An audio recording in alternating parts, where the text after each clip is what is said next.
Average wage of a worker during a fortnight comprising 15 consecutive working days was 90 per day। 15 दिन का work का उसकी थी average veg था 90 पर डे।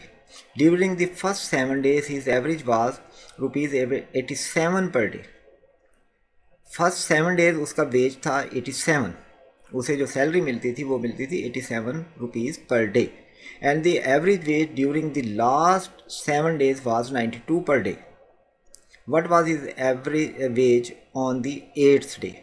पहले 7 days और लास्ट 7 days अगर माइनस कर दें तो दरमियान में 8th डे बचता है। तो अब देखें इस क्वेश्चन को हम बड़े इजीली सॉल्व कर सकते हैं।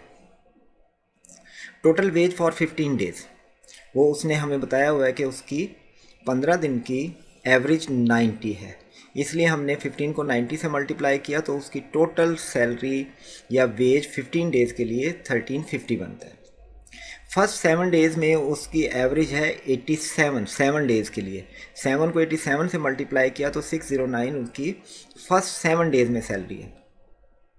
इसी तरह से लास्ट 7 डेज़ में एवरेज थी 92 की, इसको 7 से मल्टीप्लाई किया तो 644 आ गया इसकी। अगर हम इन्हें ऐड कर लें तो फर्स्ट डेज़ के मिलाकर हमारे पास सैलरी बनती है 1253 की, और ये 15 दिन की सैलरी है। उसमें से 14 डेज़ की सैलरी अगर माइनस कर दें या का वेज आ जाएगा, तो हमने 1350 में से 1253 माइनस कर दिया तो हमारे पास 97 बच गया, जो कि 8th डे का वेज है, और ये ऑप्शन है डी। इसलिए इस क्वेश्चन का आंसर है ऑप्शन डी।